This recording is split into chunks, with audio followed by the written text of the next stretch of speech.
नमस्कार दोस्तों, आप सभी का सुपर कोचिंग आईएएस में बहुत बहुत स्वागत है।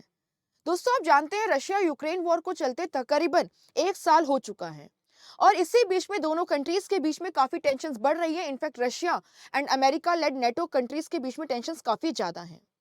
इसी बीच कई बार रशिया के द्वारा न्यूक्लियर थ्रेट्स इशू की गई है अमेरिका, नेटो कंट्रीज और यूक्रेन को। और जब भी ये न्यूक्लियर थ्रेट्स डिस्कस की जाती हैं तो क्यूबन मिसाइल क्राइसिस जरूर न्यूज में रहता है। आज के इस वीडियो में हम देखेंगे कि आखिरकार ये क्यूबन मिसाइल क्राइसिस क्या था जिसने दुनिया को थर्ड वर्ल्ड वॉर की कगार पे लाकर खड़ा कर दिया था। और अगर शायद ये वॉर होता तो ये world war 1 and world war 2 की कंपैरिजन में काफी ज्यादा डिस्ट्रक्टिव होता। द रीजन बीइंग, इसके अंदर बहुत बड़े पैमाने पे न्यूक्लियर वेपन्स का इस्तेमाल होता सोवियत रशिया के द्वारा एंड यूएसए के द्वारा। ऑलरेडी दुनिया सेकेंड वर्ल्ड वॉर के अंदर अमेरिका ने जिस तरीके से जापान के हिरोशिमा और नागासाकी शहर पे एटम बॉम्ब गिरा के जो डिस्ट्रक्शन किया था उसको झेल चुकी थी।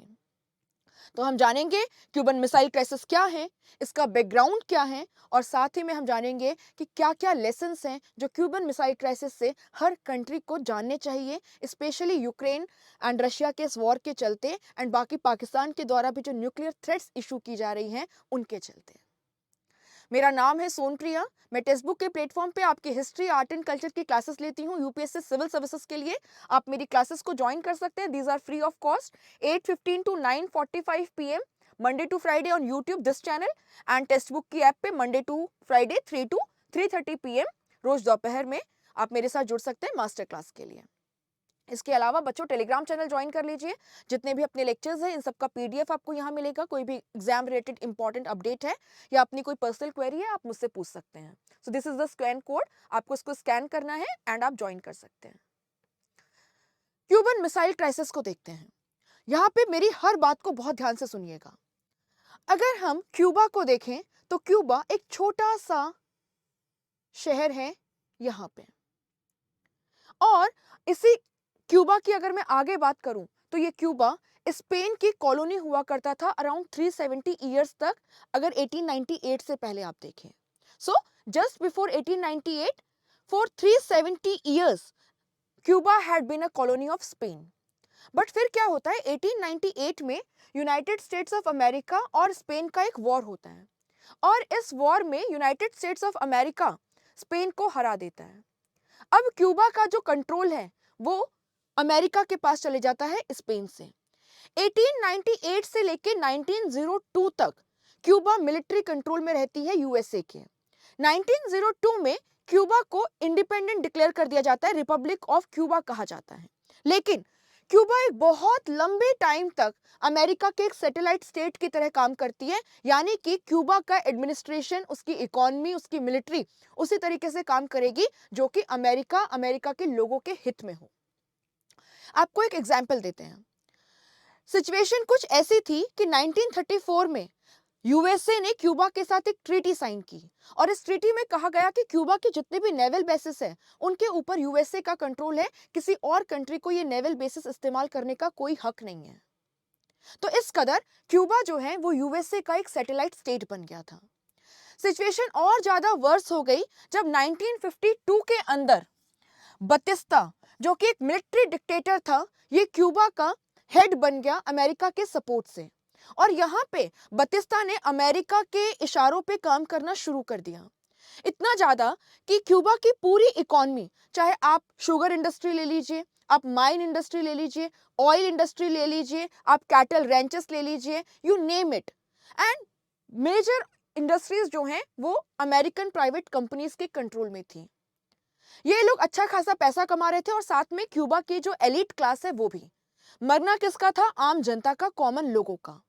Common people were suffering from various diseases, tuberculosis हो गया, डायरिया हो गया, कॉलेरा हो गया, बहुत खराब इकोनॉमिक सिचुएशन है, अनएम्प्लॉयमेंट है, पोवर्टी है, हेल्थ क्राइसिस है, कोई ध्यान देने वाला नहीं है। इस सिचुएशन में एक रिवॉल्यूशन होता है 1959 के अंदर, जिसको हम क्यूबन रिवॉल्यूशन ऑफ 1959 कहते हैं। और यहाँ पे फिडल कैस्ट्रो और ची गवेरा जो हैं वो कम्युनिस्ट सरकार को एस्टेब्लिश करते हैं, बतिस्ता की सरकार को ओवरथ्रो कर दिया जाता है। यानी क्यूबा जो अभी तक कैपिटलिस्ट अमेरिका के इशारों पे काम कर रहा था, अब वो कम्युनिज्म को फॉलो करेगा।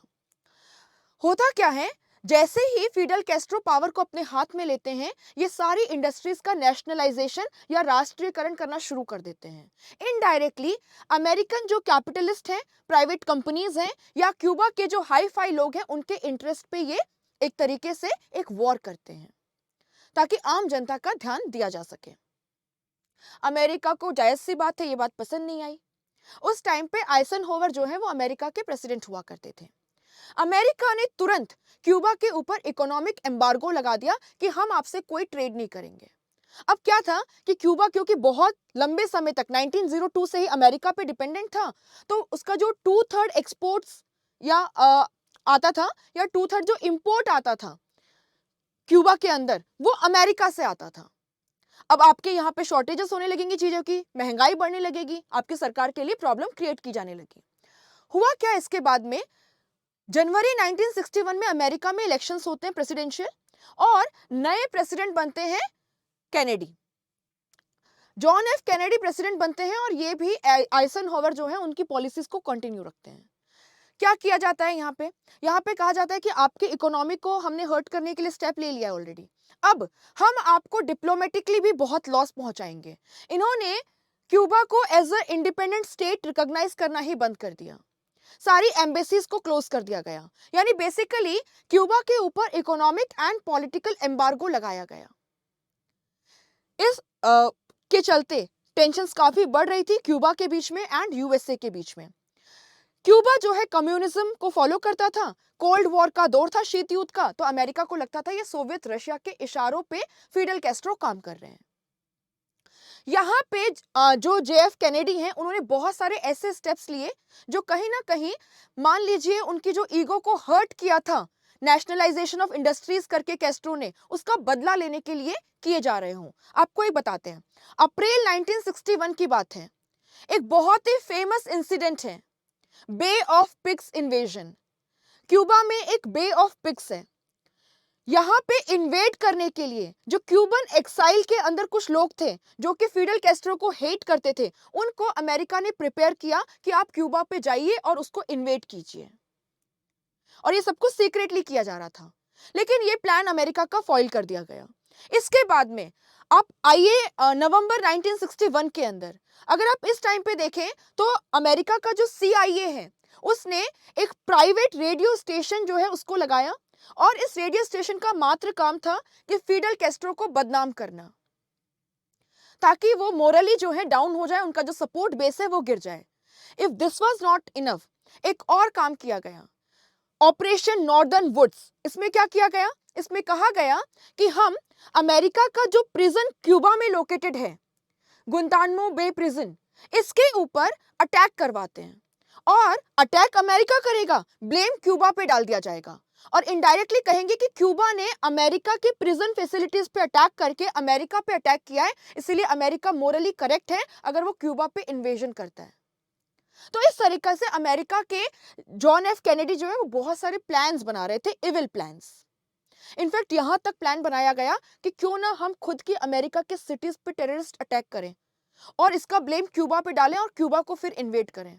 आप जानते हैं अमेरिका मशहूर है इसके लिए। If this was not enough, Fidel Castro की लाइफ के ऊपर 600 से भी ज्यादा असैसिनेशन अटेम्प्ट्स किए गए इनको जान से मार देने के लिए। इनकी गर्लफ्रेंड को CIA, अमेरिका की जो स्पाई एजेंसी है, उसका एजेंट बनाया गया। सो ये सब कुछ बैकग्राउंड में चल रहा है, सिचुएशन काफी खराब है। अब पलट आता है अक्टूबर 14, 1962 को। ऐसा क्या होता है? अक्टूबर 14, 1962 वो डे है जब एक अमेरिका का स्पाई प्लेन डिटेक्ट करता है कि क्यूबा के अंदर सोवियत रशिया की बैलिस्टिक मिसाइल्स को लॉन्च करने की साइट्स पाई गई हैं, और ये कुछ 14 न्यूक्लियर वॉर हेड्स को भी लोकेट करता है। उसकी फोटो ले जाकर के प्रेसिडेंट कैनेडी को दी जाती है। अमेरिका के एडमिनिस्ट्रेशन में हलचल मच जाती है कि इससे डील कैसे किया जाए। आप यहाँ पे ये इमेज देख सकते हैं, इस स्पाई प्लेन ने जो इमेजेस ली थी क्यूबा के अंदर सोवियत रशिया की बैलिस्टिक मिसाइल्स को लॉन्च करने की जो साइट्स है उसकी, और न्यूक्लियर वॉरहेड्स की।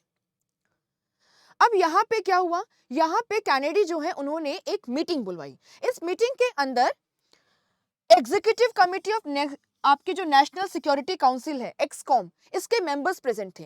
और डिस्कस किया गया कि ये जो सिचुएशन है कि क्यूबा के अंदर न्यूक्लियर वॉरहेड से सोवियत रशिया का, इससे कैसे डील किया जाए। कल को क्यूबा जो है वो सोवियत रशिया के कहने पे अमेरिका पे अटैक कर सकता है। आप जानते हैं कोल्ड वॉर चल रहा था, क्योंकि अमेरिका कैपिटलिज्म को फॉलो करता था, सोवियत रशिया कम्युनिज्म को या साम्यवाद को, और दोनों की बिल्कुल नहीं बनती। अब जब ये सिचुएशन डिस्कस की जा रही है तो बहुत सारे ऑप्शंस कैनेडी के सामने रखे गए।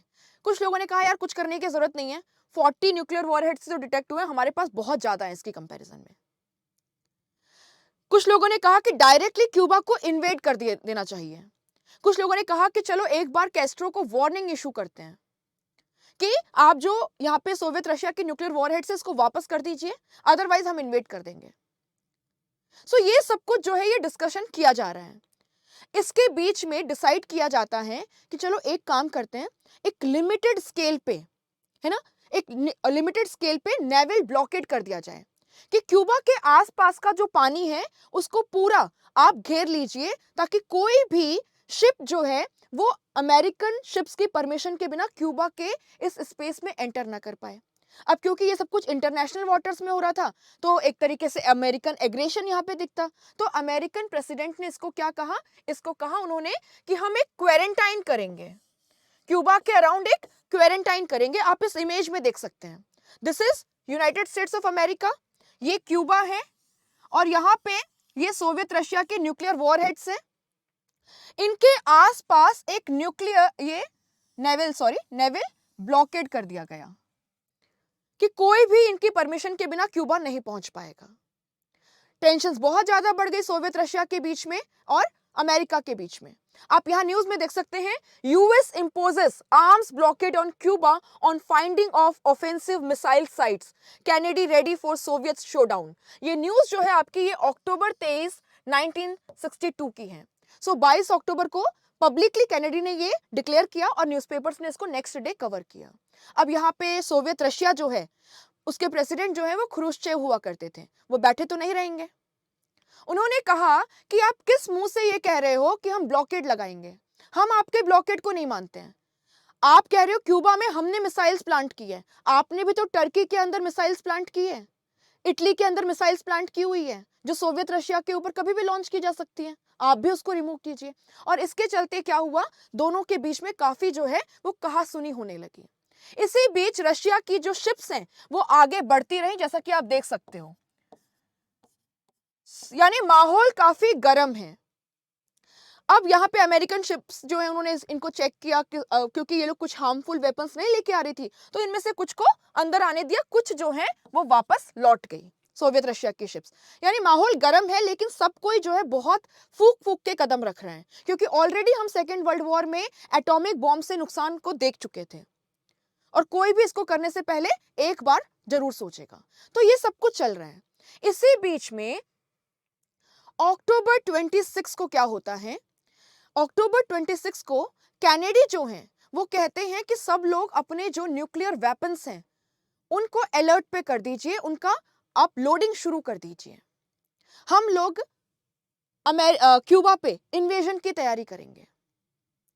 इसी बीच में क्या होता है कि फिडेल कैस्ट्रो एक लेटर लिखते हैं ख्रुश्चेव को, सोवियत रशिया के प्रेसिडेंट को, और उनको कहते हैं देखो ये क्यूबा पे या तो लिमिटेड स्ट्राइक करेंगे या फुल इन्वेजन करेंगे क्यूबा का, तो आप एक काम करो, हम लोग ना न्यूक्लियर प्रीएम्प्टिव स्ट्राइक कर देते हैं, सर्जिकल स्ट्राइक की तरह यूएस पे। ये पूरा माहौल चल रहा है। तो अमेरिका जो है वो भी वॉर की तैयारी कर रहा है, न्यूक्लियर वॉर हेड्स को भी अलर्ट पे कर दिया गया है, और क्यूबा के जो फिडेल कैस्ट्रो हैं वो भी यही चाहते हैं सोवियत रशिया से। दिस इज द माहौल गोइंग ऑन। इसी के बीच में 27 अक्टूबर सैटरडे था, इसको हिस्ट्री के अंदर ब्लैक सैटरडे के नाम से जानते हैं। 27 अक्टूबर 1962 को एक बहुत बड़ा इवेंट होता है। यहां देखिएगा होता क्या है, एक यूएस के एयरफोर्स के जो पायलट हैं वो क्यूबा के एयर स्पेस में एंटर करते हैं, और क्यूबन जो फोर्सेस के कमांडर हैं उनके ऑर्डर्स पे यहाँ पे एक मिसाइल, काउंटर मिसाइल जो है वो फायर की जाती है, और यहाँ पे ये एयरक्राफ्ट जो है ये क्रैश हो जाता है, और इसके अंदर ये जो यूएस के एयरफोर्स के पायलट हैं रुडोल्फ एंडरसन, इनकी भी डेथ हो जाती है। अमेरिका में माहौल बहुत गर्म है कि हम अमेरिका हैं, क्यूबा जैसी कंट्री ने हमारे एयरफोर्स के पायलट को मार गिराया है। We should immediately invade Cuba. Nuclear weapons पूरे अलर्ट पे हैं।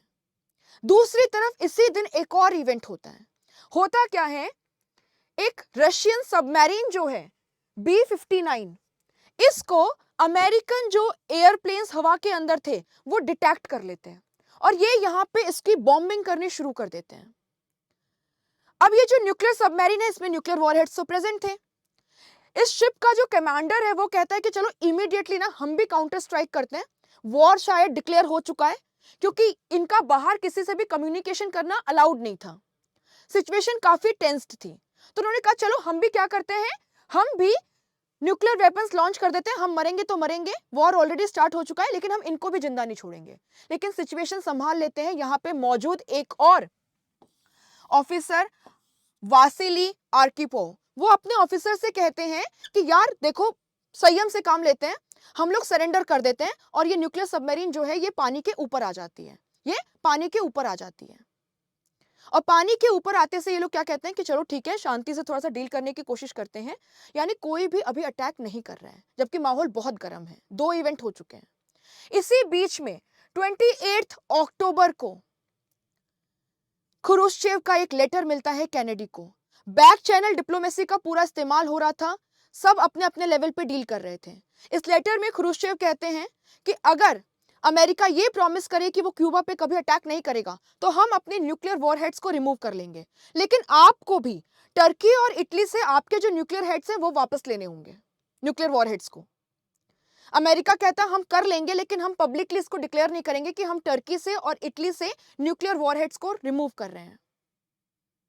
खुरुश्चेव जो हैं यहाँ पे पीस की तरफ ध्यान देते हुए उनकी इमेज को बहुत ज्यादा सफर करना पड़ता है। यहाँ पे वो बोलते हैं ठीक है, आप अगर शांतिपूर्वक ढंग से पीसफुली सीक्रेटली भी रिमूव करते हो न्यूक्लियर वॉरहेड्स को टर्की और इटली से, हम राजी हैं, हम अपने न्यूक्लियर वॉरहेड्स को क्यूबा से हटा लेंगे।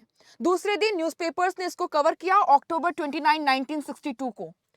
खुरुश्चेव offers to scrap Cuba bases, Kennedy calls statesman like decision 8 to peace. यानी दोनों ही लीडर्स ने एक दूसरे की तारीफ करी। अमेरिका ने भी सीक्रेटली टर्की और इटली से अपने न्यूक्लियर वॉरहेड्स को रिमूव कर लिया और इस तरीके से एक ऐसा इवेंट जो थर्ड वर्ल्ड वॉर को जन्म दे सकता था उसको टाल दिया गया। Otherwise we would have been calling it Cuban missile apocalypse and न जाने कितना डिस्ट्रक्शन होता। रशिया यूक्रेन वॉर के चलते या भविष्य में आगे भी हमें हिस्ट्री से ये लेसन्स लर्न करने की जरूरत है, otherwise they can be very destructive. Hope आपको समझ में आया होगा क्यूबन मिसाइल क्राइसिस का पूरा बैकग्राउंड और ये इवेंट क्या था। बच्चों, अगर आप यूपीएससी सिविल सर्विसेज की तैयारी कर रहे हैं तो आप हमारे चैनल को सब्सक्राइब करके बेल आइकन प्रेस कर लीजिए, आपको सारी क्लासेस का नोटिफिकेशन आ जाएगा। अगर आपको लेक्चर पसंद आता है तो इसको लाइक करके जरूर शेयर कीजिए। इसके अलावा आप हमारे सुपर कोचिंग के कोर्स के लिए एनरोल कर सकते हैं, जिसका लिंक डिस्क्रिप्शन में है। हम 1 साल में आपको कंप्लीट प्रिपरेशन करवाते हैं। आपकी फीस 29,999 है अगर आप कूपन कोड सोनप्रिया यूज करते हैं। So that's all from my side. Thank you so much.